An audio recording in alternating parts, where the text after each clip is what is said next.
Chief of Staff has joined America's voices in blaming Russia, meantime, for Monday's attack on that UN aid convoy, despite a lack of evidence. RT managed to speak with the NATO Secretary General at one point to get his latest views on the convoy bombing. I will not speculate about that. It's important to get the facts and to find out how this could happen, but I will not speculate. But Mr. Kerry called it facts, when he was addressing the UN security. But that's not for me to go into. Thank you. Thank you so much. The NATO chief's view in stark contrast to that of John Kerry's yesterday. Morgaziev has been fact-checking the US Secretary of State's claims.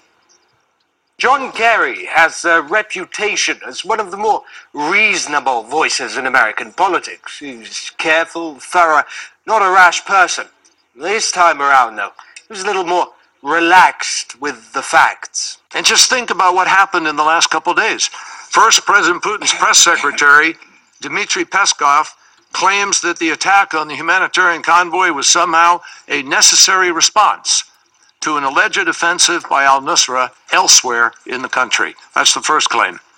No, that's the first lie. In fact, we have the actual quote from President Vladimir Putin's spokesperson, and it says, "I don't think it's right to make any unfounded statements about this attack, and that the military's collecting the details." But John Kerry didn't stop there.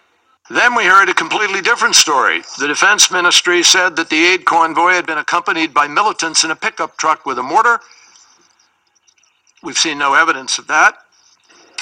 It's right there.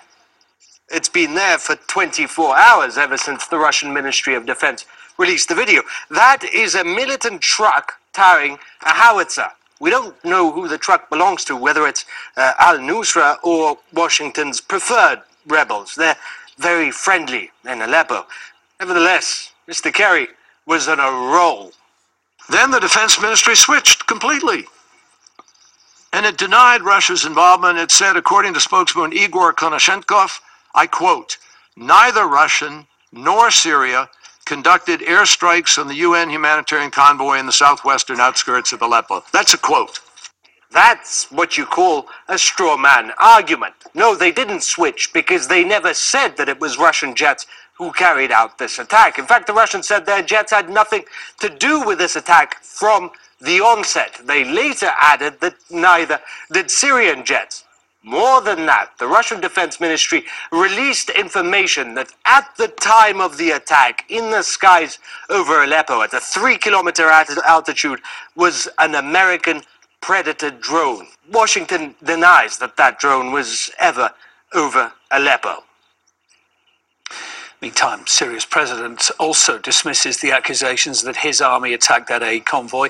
Bashar al-Assad also believes that the US airstrike on Syrian forces that killed 62 Syrian soldiers was not a mistake, although Washington says it was. It wasn't accident by one airplane for once, let's say. It was 4 airplanes that kept attacking the position of the Syrian troops for nearly 1 hour, or a little bit more than 1 hour. You don't commit a mistake for more than 1 hour. So it was definitely intentional, not unintentional, as they claimed. One Middle East political analyst I spoke to told me that as soon as arms supplies dry out and external forces pull back, the rebels try to reconcile them with the Syrian government. Outside influence is the primary reason for this conflict. The support of militant groups in Syria by external actors who supply them with training and arms and finance. So we've seen many times over the course of this conflict, it diffuse quickly the moment arms supplies dry up or external actors pull back or rebels in fact decide to enter reconciliation with the Syrian government.